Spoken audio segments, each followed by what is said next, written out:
আসসালামু আলাইকুম রহমতুল্লাহ।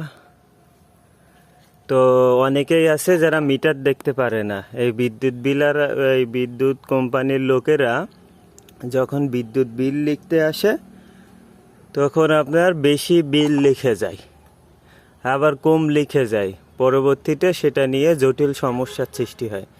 তো আপনারা যদি বিল দেখা শিখতে চান, এই কীভাবে মিটারে বিল আসছে, যে কত বিল আসছে আপনারা দেখতে চান, তবে এটা খুবই সহজ। কিভাবে আপনি দেখবেন, প্রথমে আপনি যেটা করবেন, এই যে মিটারে দেখতে পাচ্ছেন পয়েন্ট 1539। তো এইখানে প্রথমে এইখানে চাপ দিতে হবে, একটা, দুইটা, তিনটা চাপ না। এইখানে যে KW, এইখানে আপনার দেখতে হবে যে KWH আসে কিনা।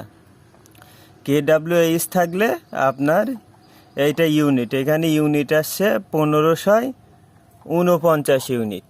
ওরা আমার লিখে নিয়ে গেছে 1550 ইউনিট। আমি বললাম 50 ইউনিট করছেন কেন?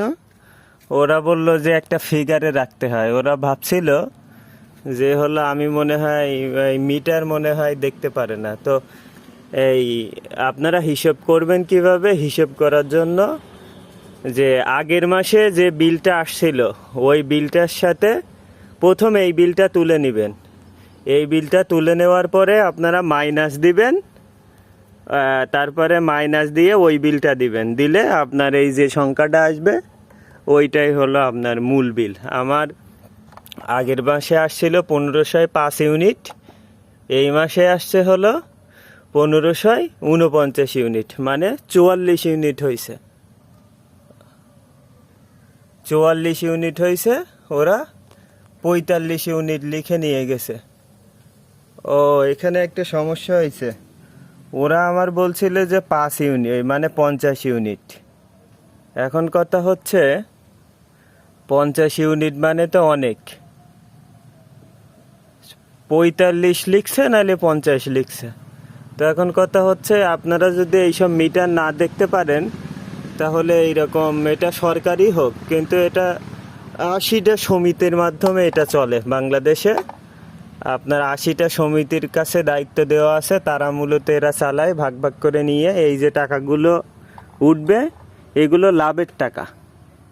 মনে করেন যে বিল তো আসে হলো আপনার যেটা আসলোই, এছাড়া যে ভ্যাটগুলো আছে এই ভ্যাটগুলো ওদের লাভের টাকা। একটু এই বিষয়ে আপনাদের বলি। তো দেখা যায় বাংলাদেশে 2023 সালে গ্রাহক ছিল 4 কোটি মতো, কিন্তু এখন তো আর হিসেব নেই। 2023 সালে, এখন তো 24 সাল প্রায় শেষ হয়ে যাবে, এখন প্রায় 15 কোটির মতো আপনার গ্রাহক। তো দেখা যায় এরা দেখবেন যে যখন কারেন্ট বিল দিবে তখন ভ্যাট, এ ভ্যাট সে ভ্যাট করে আপনার প্রায় 50 টাকার বেশি আসে, 50 টাকাই আসে।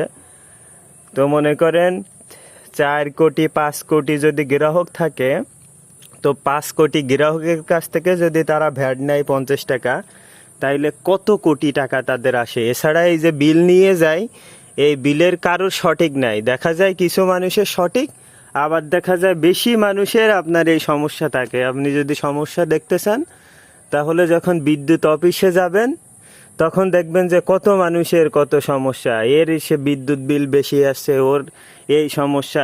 দেখা যায় মিটারটা লাগাতে গেলে তাদের অ্যাকাউন্টে টাকা জমা দিতে হয়, কোনো সমস্যা হলে টাকা জমা দিতে হয়। মানে সরকারি তো এটা। দেখা যায় এগুলো তো আগে বলার কথা, বলার মতো ছিল না কারোর। তো এখন দেখা যায় সাধারণ মানুষ আপনারা বলতে পারেন। তো দেখা যায় এরাও হলো আপনার কোটি কোটি কোটি টাকা মনে করেন যে নিয়ে যাচ্ছে। এই শুনলাম যে শুধু ফেসবুকে ঢুকলে দেখি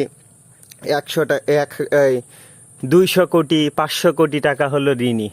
আরে 200 কোটি টাকা 500 কোটি টাকা কোনো ব্যাপার না এদের কাছে। এই যে হলো 50-60 টাকা করে এরা হলো আপনার ভ্যাট নিচ্ছে, কত কোটি টাকা হয় হিসেব আছে। দেখা যায় তাদের চাকরি করে তো বুঝলাম, তো এই যে বিল থেকে তো তারা হলো একটা হলো টাকা করে। তো দেখা যায় 2-5 টাকা করলেও তো দেখা যায় যে কোটি কোটি কোটি টাকা হয়। এই টাকা দিয়ে তারা কি বিদ্যুতের সব কিছু করতে পারে না? তো এখানে অনেক সমস্যা আছে। তো যে বিষয়টা বললাম যে কারেন্টের এই সমস্যাটা, এটা তো সরকারি, তো এটার একটা সমাধান করতে হবে। যদি আপনারা না বোঝেন তাহলে বুঝে নেবেন এই বিষয়টা। প্রতি মাসে বা শুধু তো আপনার বিষয় না, আপনার কাছ থেকে কত যাচ্ছে, দেখা যায় 5-10 টাকা যাচ্ছে। তো এই যে কয়েক কোটি টাকা মানুষের কাছ থেকে যদি এইভাবে 5-10 টাকা করে যায়, তাহলে কত কোটি টাকা, তারা হলো প্রতি মাসে মাসে কত কোটি টাকা করে শুধু এই মানে ধোকার টাকা, যেটাকে বলা হয় প্রতারণা, সাধারণ মানুষের কাছ থেকে এরাই প্রতারণা করে নিয়ে যাচ্ছে। তো ভিডিওটি ভালো লাগলে শেয়ার করবেন এবং কিছু ভুল হলে সেটা আমাকে বলবেন। ধন্যবাদ।